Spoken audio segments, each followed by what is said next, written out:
Welcome to A Reel of One's Own. My name is Andrea Thompson, and I'm the producer of this show. The things you will hear over the next hour or so represent the views of A Reel of One's Own and the people making them. All opinions and quotations in no way represent River West Radio and are the sole responsibility of the producer, guests, and callers. River West Radio is not liable for any legal issues arising from the content of this program. And now that the formalities are done with, hi, this is A Reel of One's Own, and I'm Andrea, and today I actually have a guest, a filmmaker whose movie is going to be premiering at the Oriental Theater this 14th, is it? It's the 13th. The 13th, of course. Yep, 13th. It's a Thursday. And his name is Sean Williamson. Thank you very much for joining me today. Yeah, no problem. Thanks for having me. Okay, and it's my pleasure. And first of all, the thing I noticed right away when I was watching your movie, like the few very specific stylistic choices for the movie, like why black and white?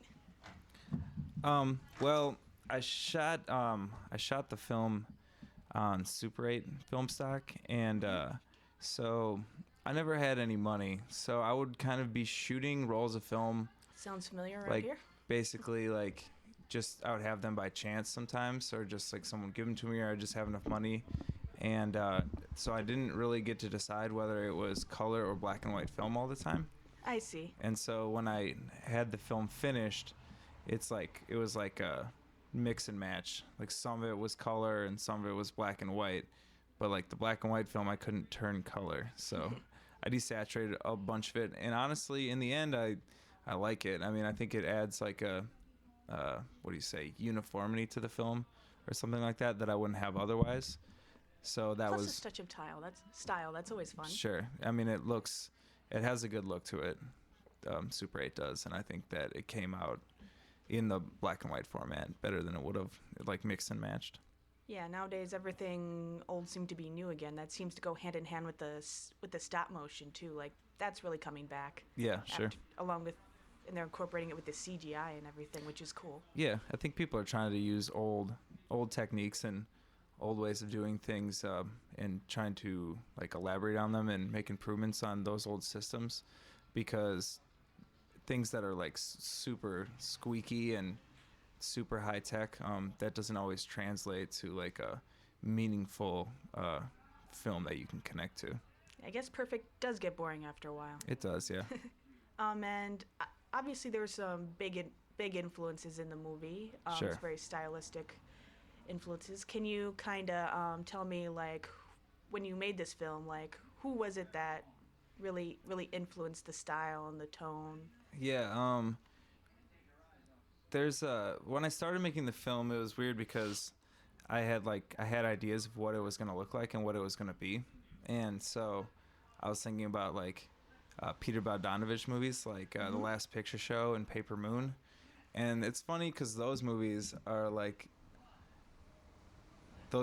very like clean, like the black and white and the old, like the country look to it is like really clean and smooth, and all the shots are beautiful, and all the dialogue is just, I mean, it's just like heartbreaking and like really simple in some places and really funny in others. And so I was like, I'm making a movie that's all these really nice like sentiments. But when I got the film back, and because I was shooting a lot different, I was shooting like at a different pace because I was running out of money. So when I got the film back and I started seeing what it looked like, it didn't look like a huge, awesome Hollywood production, obviously, because I shot it on Super 8. So I had to rethink what the film was and what story I was trying to tell. And so that was when a lot of the fun really started happening, and a lot of the more interesting, like, educational parts for me of making the film were like when I had a lot of footage. This is your first film, right? Yeah, it is my first film. Yep. So when I had a lot of footage, I realized like how much of the directing was really the editing, and like all these jobs that big films have different people do. I was just learning to do all the positions at once, basically, to keep it going.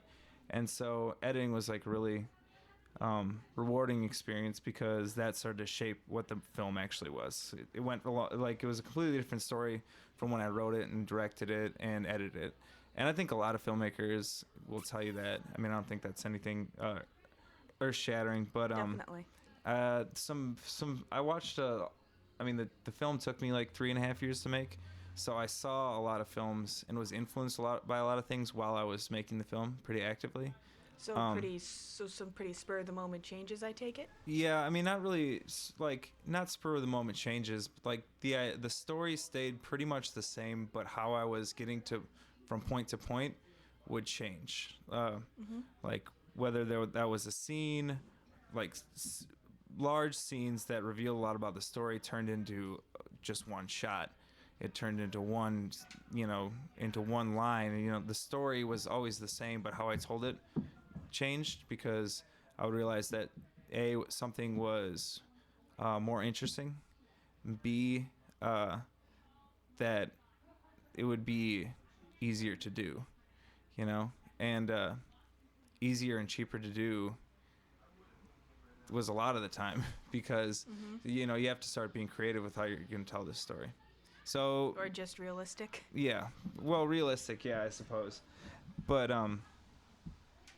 yeah, I saw a lot of movies like while I was making the film. I really liked. I saw the movie Gummo for the first time, Harmony Korine, and that had a pretty big effect on how I edited the film.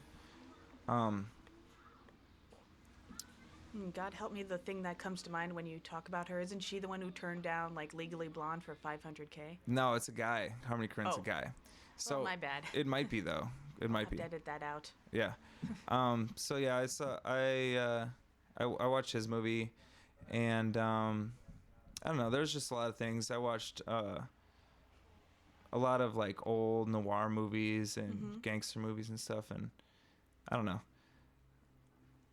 There's a lot of things going on, but music too. I mean, I listen to a lot of music, so that took an effect on like how I shaped the story. I used different songs from different artists around town. Well, speaking of multiple roles, you also so you mentioned you edited, you also wrote, directed, and you also starred in your movie. So Yeah. I really want to ask you something about that. Uh-huh. Give me a sense of the size of your ego. How big is it now, and how much larger will it be after it premieres at the Oriental? I want Well, to compare it to mine, which I think is substantial. Do you think it'll get Kanye West big, or? No, I don't. I don't think so. I hope not. I think Kanye West has an appropriate ego, though. That guy does a lot of cool stuff. If I was that cool, maybe I would have a huge ego. But I don't know. I mean, it's nice. all Like dream. the response to the interest and response has been really nice. But there's a ton of work to do, and so I don't really think of anything in the long term. I want a lot of people to see this movie, and that's really all I'm asking for right now. So, no. I don't have a car, I can relate. Yeah, I don't have a car. My boyfriend has the car. So. I work sometimes. I don't have a lot of money, Again, My can ego relate. will get better when I switch. My ego will get bigger probably when I switch from dollar menu to regular menu items at the at My the store. ego's pretty big now. I love myself. So Yeah. I cannot. If I get that creative and make that much money, I cannot imagine the monster that will create. Frankly. It's probably for the best then, Hey. Hey.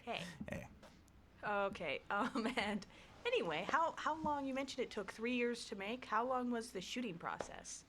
I don't know. It's just on and off because I would need to kind of like utilize like different resources that I had, and that would be at like different times. Some actor or actress that I wanted to work with would be in town, but they'd be in town for a couple days, in October or something, and there's some location that I would need, but I would have to wait until the snow went away or just things like keep continuity. Like, so I was always shooting, Yeah. and Reminds me of the guys behind Dead Weight. Yeah. They like shot that in a week because that was their main actor's spring break. that's good He was thinking. a teacher. Yeah, that's good thinking.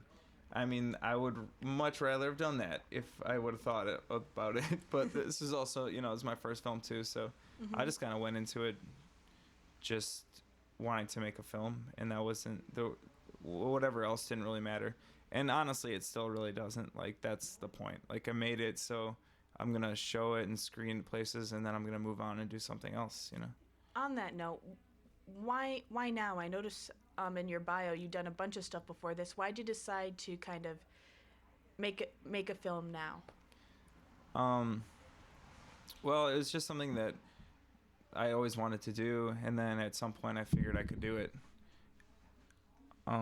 I met this dude, Frank Latina, who made a movie called Modus Operandi. I met him a few years ago.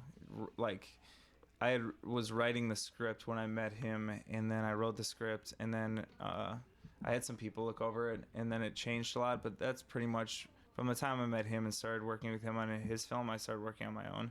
So that was part of it, because I'd seen how he was like resourceful in finding ways to get film and set up shoots and do cool stuff. And so it was more obvious to me that I didn't need to just like think of a budget, like an arbitrary budget number, and then try to raise that much money and then make a film. Mm-hmm. I just needed to take the $80 I had or whatever and buy the rolls of film and then shoot them and then get them back, and then you have a little bit of the story, and then you know more about what you're doing. And just it was like an evolutionary process. Like the film from the script and everything else like evolved like as I got better and more knowledgeable at like the different aspects of making it. And what would you say was the most difficult part of making it? I don't know. I mean, like it sounds kind of stupid, but it's like, and I'm not saying it should be like this for anybody or anything, but it wasn't like difficult. It wasn't difficult to make the film. Like, it wasn't difficult to do it once I was doing it. Like once I had set things up and had a shoot or had a scene, like I usually felt pretty good about it by the end. The thing was just being organized and like sticking to something. Mm-hmm. Because I've not been a super organized person my whole life. I'm not organized at all. And Again, this is, can relate. I mean, there's a few things though that I can just stick it out sometimes. And this was like definitely the best incident of that. But what was the question again? What was the most difficult part of making the movie? Oh yeah, it was like all the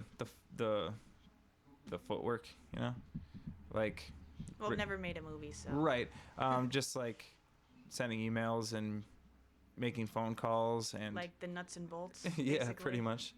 I mean, but that's just stuff that I had to get better at, anyways. That's more about just doing a good job at life. I think it's Yeah, like plus- all the nuts and bolts and all the Plus footwork. Kickstarter helped, right? Sure, absolutely. And like that was the thing. I mean, raising money for the film was the hardest part, definitely. But Kickstarter was great too. But that was So, what's that? how was that the hardest part? Like, can you give me specifics? Yeah, I mean, well, it's expensive. Like it's expensive to buy film, and I didn't really know what I was doing, like how I was making the film a lot of the time. So I didn't have any experience, and so it was a lot of trial and error sort of stuff. So you're always on the. I mean, while you're making it, you're always thinking ahead, and so that takes money to think ahead, I guess. And what was the best part then? The best part, the best part was when I edited it, and then I had a full cut of the movie, and then I cut off like 8 minutes of it. That was the best part, cutting off the 8 minutes. Really? Yeah, because when you have something, and then you know when I'm just subtracting things, and I don't have, I'm not like, oh, I need to add this, I need to add this, I need to add this, things that will take time and effort to do. Like it was a rewarding feeling to cut out stuff that I didn't think was necessary for the story. Wow, that's generally when I talk to filmmakers, they say that's the worst part of it is deciding what to cut. Yeah. How did you know what to cut? I mean, you just know editing is, I think, really intuitive, and it's something that I'm trying to get into more, because editing is really interesting. I mean, there's people who are really good at it in a technical sense, and I mean, there's just people that are really good at it. Period, I guess. And I'm not one of those people, but there's people who are really good in like a technical sense, and then like the intuition, like just timing and cuts and how editing changes moods. And I mean, editing was great. I liked editing more than anything. I thought that was really fun because I had never edited a project of this size, and so that was really good to do. And I did that for a long time. I did that like continuously as I was shooting, but as I would get more and more film, I would start putting it into the computer and editing from there. And so yeah, that was a really good time. I liked editing it. So that was probably the best part. And most filmmakers I've noticed have one movie that makes them say, "I want to go into film." For Peter Jackson, I think it was the movie King Kong. Do you have one? King Kong. Wow. No, my answer is not King Kong, but Yeah, I watched the original 30s version, and I quite agree with you. I don't know. I mean, I really liked Wes Anderson, and I like Paul Thomas Anderson a lot, and their movies when I was growing up, like Boogie Nights and Magnolia and The Royal Tenenbaums and Rushmore were like very inspirational movies to me. I really like Terrence Malick. So his movies have always been an influence of mine. I think the movie has a lot of like David Lynch and Jim Jarmusch sort of stuff too. I mean, I know it does. I mean, I made it, I guess. So, but one movie, oh boy, one movie. It sounds so stupid. Everyone's like, "What's your favorite movie?" And I'm just like, "Well, I don't know. If I have to say, like Caddyshack." Really? Caddyshack.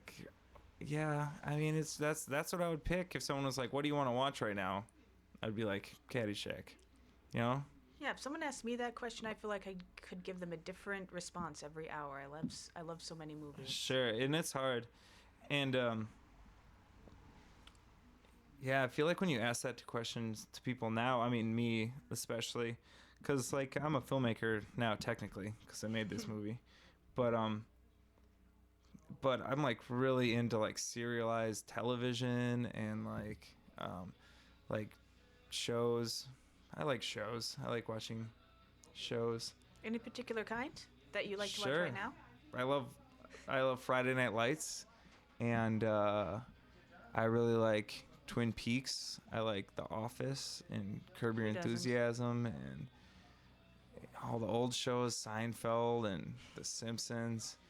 So I think Heavy Hands, even as it's kind of an artsy film, but I think it has like a sort of ADD to it that comes with me being 27 years old.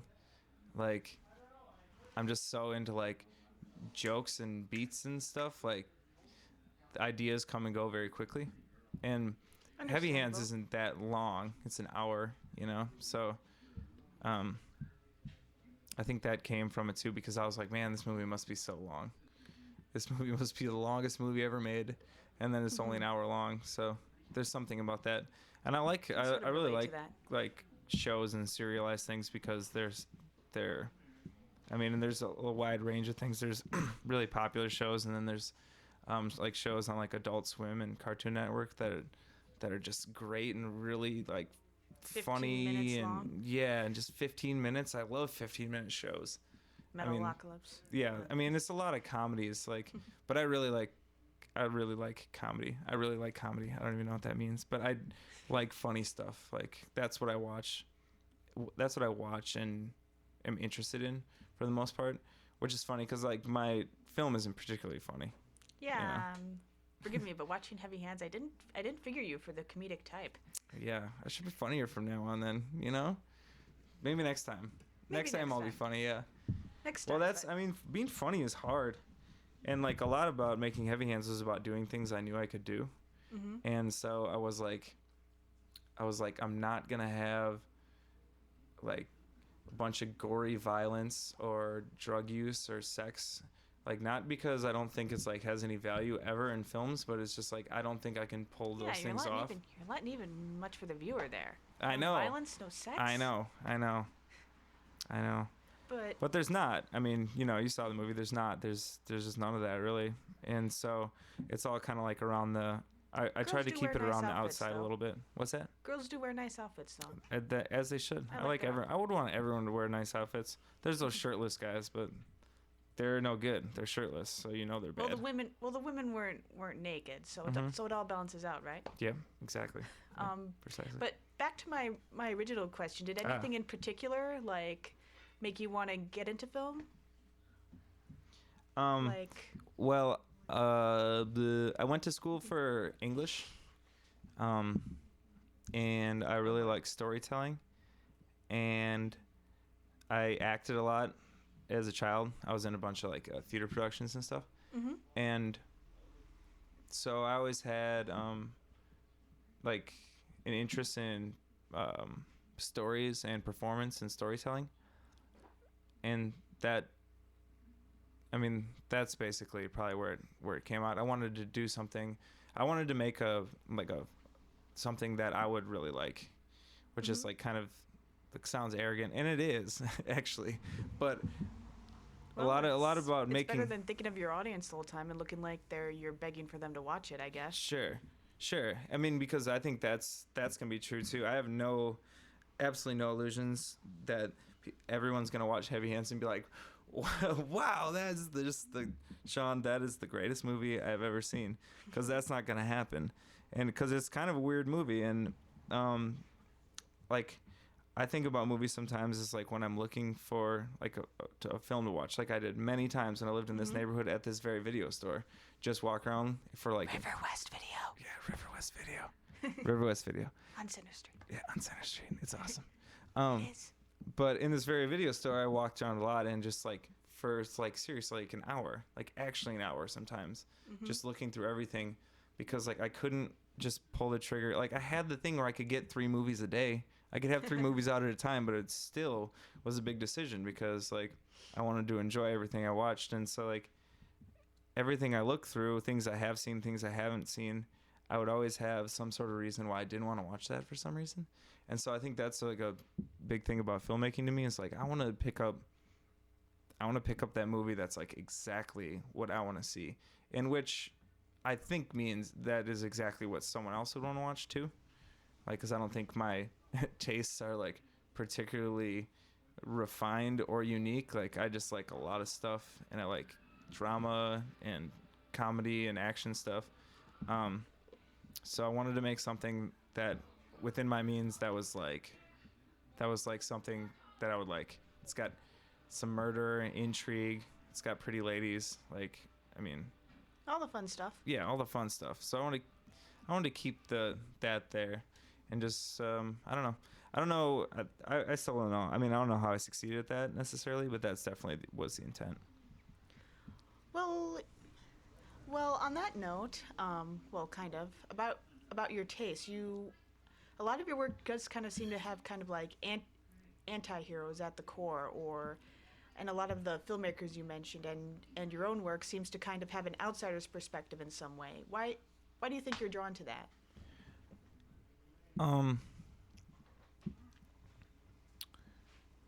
Well, yeah. I don't know. In some ways it's more interesting. Well, actually, that's what I'll say. It is more interesting. I think having it for me, like me making a film, like I want to make something interesting. Like I want to tell a story about this guy who's kind of an idiot and not really a great person, but he gets caught in this situation, and somehow I don't think hero is the right word, but somehow he's the center of the film, and somehow protagonist, exactly. English. He's the I didn't go to protagonist. school for journalism. Yeah, So so that's good. That's good. they practically have a class on word puns. Yeah, that's good. What is a pun? For one movie review that comes to my head, a really forgettable movie, but for some reason the pun I made, The Apparition makes a ghost of an impression. Yeah, that's fair. That's good. Okay, now I get it. Right. Or I might be able to think of another one. I cannot. It's like I see you, but I wouldn't like to know you. Wouldn't. Oh. I see you, but I wouldn't like to know you, because the floor is wood. Okay, well, whatever. We're on the anti-hero thing. Okay. Yeah. I don't know. I think it's like a writing convention. I'm not gonna over complicate it at all. The kind of anti-hero protagonist Yeah. is kind of, a lot of people do that, especially nowadays, and a lot of Sure. people, like Killing Me Softly. I'll just mention a movie. That's a lot of movies do that. They focus on the kind of gritty, more inept Sure. criminal midmen or low-level crooks, but Ah, you yeah. don't Right, really do exactly. it in, how I should say, a mainstream way. So Sure. why do you think you were drawn Yeah. to kind of? No, that's good. Actually, yeah, that makes sense. Because these guys are the guys in the film. They are criminals, but Just working class criminals. yeah, but more. like real working class criminals, and probably like bad at their jobs.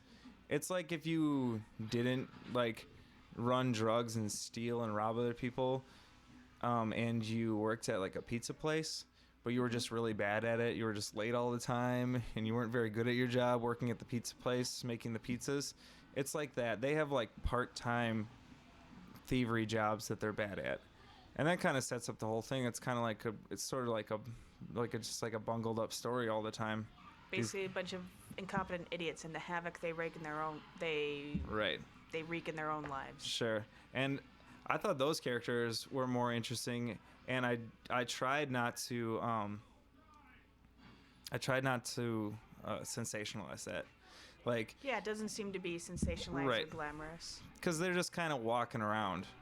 Like, you don't have to show someone stupid by having them cooped up in their house. It's, you just have like a typical scene where this criminal guy is like cooped up in his house, and there's fast food wrappers everywhere, and he's watching porno on the screen or whatever, and doing and ignoring drugs that or poor whatever. milkman. Yeah, I mean, what's that about the poor milkman? I said, and ignoring that poor milkman. Yeah, ignoring the poor milkman. I think this is what like real, like not very good criminals do. They ignore the milkman. They just And do bad things happen. Yeah, they just do bad things.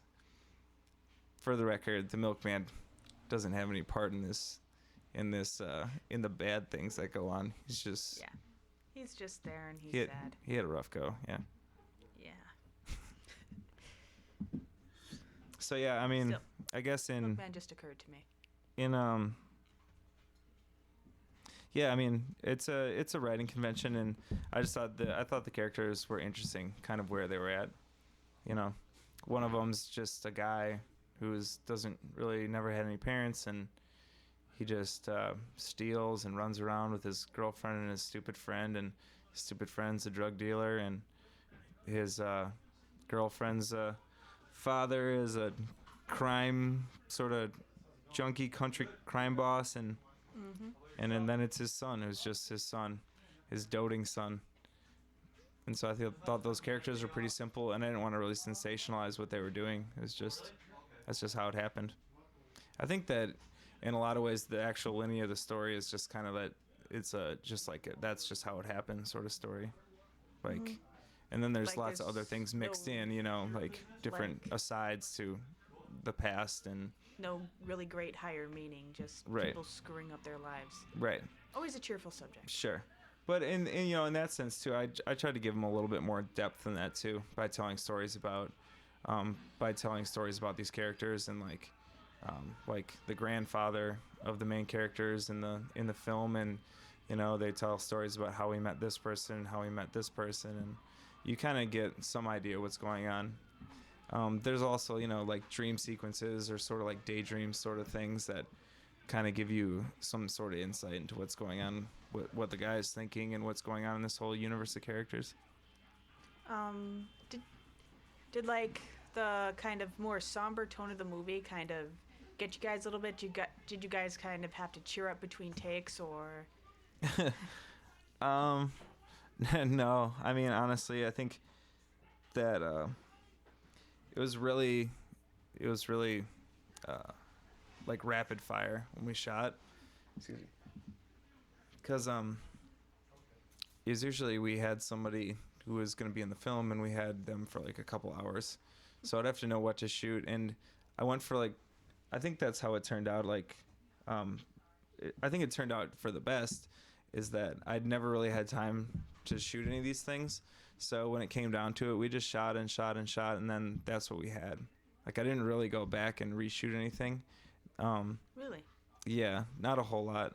And Very El Mariachi-ish. Is that what that movie was called? sure, yeah. But like most of the good shots that Mariachi? El Oh, that Mariachi, sounds- yeah. El Mariachi. Most of the cool shots that I ended up doing ended up in the film. It's like there's not a whole lot left out of the film that wasn't that has any merit to it. And I put pretty much everything in there, because like that's like every shot is like, it's money to spend, so you got to make some decisions about what you're doing. Mm-hmm. I don't remember what the question was though. Did you guys have to cheer up between takes because Oh. of the film's somber tone? No, it was pretty good. We usually just went and shot, and then went and hung out. Or Too busy to really let it get to you? yeah, I mean that's one way of putting it. I think that some people who acted in the movie were almost confused. Like, I would just like come over to their house and be like, okay, get in the car, and they just remember they had to do this like a few hours earlier, and they're just like, oh yeah, Sean, I got to be in this movie. And then I'd show up and be like, get in the car, and then we'd drive somewhere. The reliability And, of yeah. artists, right? Yeah, and I have like a few people with me, and I'm just like, okay, shoot this thing, and then take this audio. And then we'd like scutter around, and like I would not know what I was doing, and we'd argue sometimes, and I'd be frustrated. And then somehow we'd get the scene done though, and then I would just drive them back to their house and kick them out like they got kidnapped or something. Well, I guess if they were unhappy. So that'd I don't be think better in the they were movie, right? unhappy about it. Yeah, I think everyone had a good time. Mhm. And it was, I mean, Luckily it was for a good you, time. It's fashionable to be temperamental, right? Yeah, I guess so. Yeah, Like, yeah, definitely. No, it was fun though. I mean, we had a bunch of parties, and just like promotional parties and stuff, and fundraisers, and when the Kickstarter thing, we had a bunch of stuff for that. So I think it's been fun, and now it's supposed to be the real fun. I'm gonna do a bunch of different events and screenings for the film.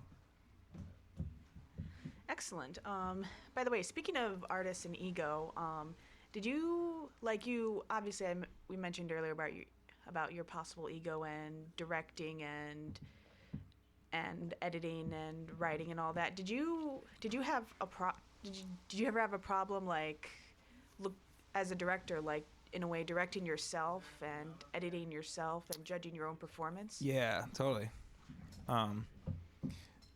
The most troubling, I think, was acting and directing at the same time, because it's like if I'm acting in a scene, I'm just like thinking through everything. I'm like, well, is the camera running correctly? I've always wondered how actors manage what do that these to lights direct look and like? act. Yeah, it was kind of just like, what else am I gonna do, really? Because I had to be the lead in the movie, and I'm glad I was, like, because I was the only person that I could but I was the only person that I could rely That on. was facetious, don't worry. It's okay. You're a sea fish? Facetious, Oh. close enough. Okay. But I was the only person that I could trust to be there all the time, like on a pure scheduling level. It's like, if I'm going to shoot this scene with the lead of the film on Tuesday at 6:00, that's one less person I have to worry about, is the lead of the film, because I am the lead of the film. So if I'm going to be there, the lead of the film will be there. And so if I was always there, I could always keep the story going, because it pretty much follows this one character. Yeah, that's one way to solve the reliability problem. Yeah, that was the best way. I mean, I couldn't have done it otherwise. Probably the only way. Yep, absolutely. I couldn't have had anyone else do it. And there was people that are in the movie a lot, and I'm not saying like they weren't accessible or something, but just for like what I was going through as like learning the process of making the film and everything. Like it would have been a problem if I wasn't also the lead actor, because I could kind of work on my own terms, and that was nice. And I don't think that's not something I think is just gonna happen forever for me. Like I'm gonna have to like learn to work with other people more, and that, I mean, I hope to, but yes, Or get learning all these things. better schedule or It was something? necessity. I mean, it was necessity mostly. I mean, there's a lot of people that will help you, but if you're kind of like wishy-washy and you don't know what you're doing all the time, like learning how to do everything is the best way to go, because no matter what happens with the film, whether it's good or bad, it's on you, and you don't have anyone else to blame, like whether or not the film is good or bad. Well, not when you write and direct. Well, now when you do all this stuff. And so I want to take, like, there came a point too, and this is like when I did the Kickstarter thing and sometime before that, where it was really like the responsibility to do this is on me and is on absolutely no one else, because no one has any reason to motivate me to do this. I should want to motivate myself. So that's when I really started editing everything and doing all that stuff together, and I had people help me along the way, so I was definitely good to go. And doing all those things was for the best, especially for my first film. So now I have kind of an idea what everyone does and what different responsibilities on a film mean. So that was good. Do you think it was easier directing yourself or kind of directing the other people? I mean, it was pretty natural. Like, actors and actresses I got were usually because I just liked like one thing about them. I liked how they looked at this one time I saw them or something like that. So I'm like, hey, just come. You're gonna shoot this scene with me, and they'd be like, well, what should I wear? Like, and I'm just like, just wear what you wear. Just wear what you wear and be who you are. And Very you know, artistic. and there's not like, you know, you've seen the film. There's not any like crazy, like intense dialogue or anything. It's just kind of like, it's really muted.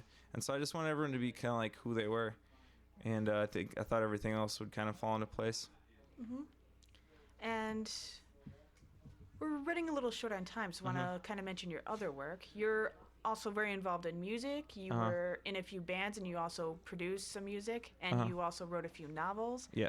Oh, and didn't you snag the Best Video Award at the 88.9 Radio Milwaukee Awards, Yeah, for Sing for Trouble? Yep. I'm both impressed and slightly hating you now. Yeah. Not too much, though.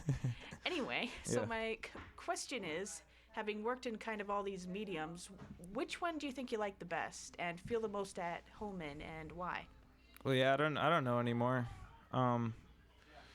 Like writing is great because you can always be writing.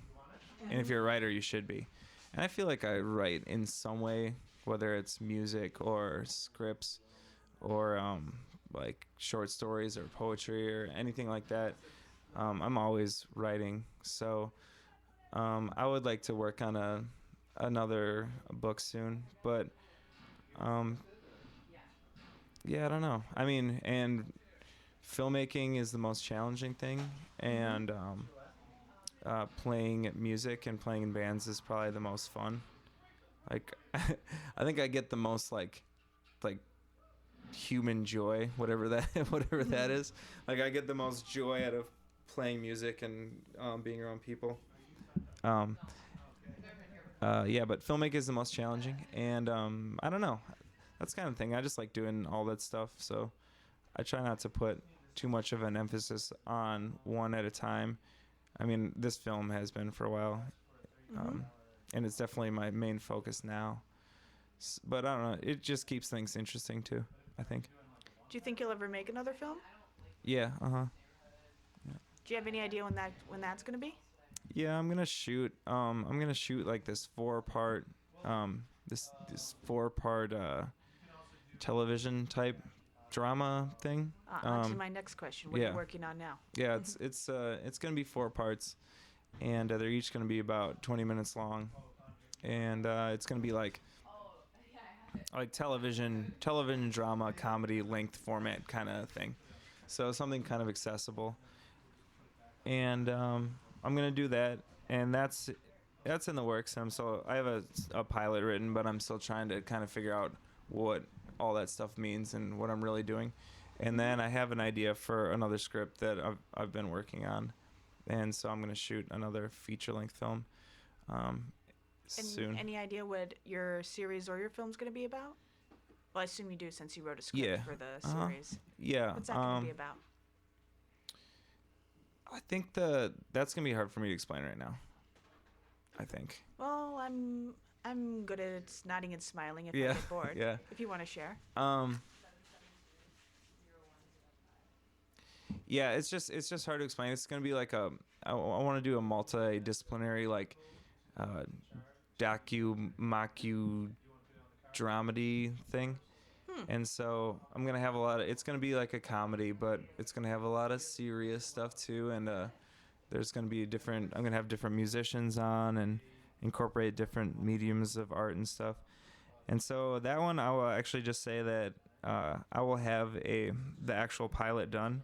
I'm going to be shooting this summer, and so then I think I'll start talking about that more after the summer, because I'll have a better idea what to say about it. But and then I'm making I want to do like a sort of like crazy Halloween demons and small country town sort of thing. Eli Roth horror or Wes Craven type of horror? No, it'll be kind of like this movie is, Oh. But just crazier. It'll be pretty muted, but there'll be a lot more demons and blood and crazy stuff. I really So like. will actually show violence, or Oh yeah, this next one. Then my next feature will be really violent, probably. yeah, because I don't know how you could really have a horror movie without No, violence. it's I'm gonna be trying to think. super. It's gonna be super Without scandalous. showing the Yeah, blood. yeah. No, the next one will be pretty scandalous, I imagine. Any idea for a title? Yeah, there's me and my friend have been working on an idea for a while, and the tentative title is Love Leaves Town. So it's gonna be something.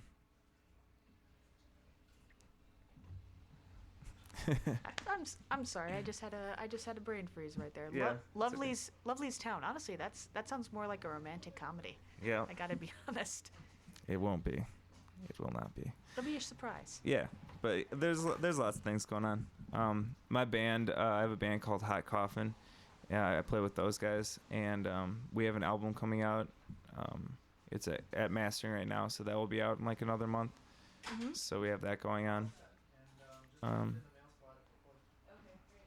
Yeah, a lot of stuff going on. Excellent. Well, I understand you have a website where people can see all your Mhm. upcoming projects. Can Yeah, you it's tell us that one? worldwidedirt.com, and Worldwide Dirt is our production company, and we got a blog on there and links to all the different music and film projects we got going on. Yeah, I've seen it. There's kind of something for everyone, from really great and kind of not bubbly but cheerful in a way to soul-crushingly depressing. Yeah, So yeah. there totally. really is something for everyone. Yeah, I'm trying to keep it diverse. And also, I have to say one thing before I forget. At the end of your movie, you kind of give a shout out to River West Video and Zob back there, so I want to thank you for that. For sure. Yep. I've always loved this video store. It's a great place, and I spent history. a lot of time here when I lived in the neighborhood, and Zob's a great guy. Yes, he is. Yep. But we're not promoting. That's not allowed, obviously. All right. Well, thank you very much for coming on. It's Sure, much absolutely. appreciated. Yeah. Is any important projects I forgot to ask about? No, I think we got everything. Excellent. Cool. Thank you very much. Again. That was good.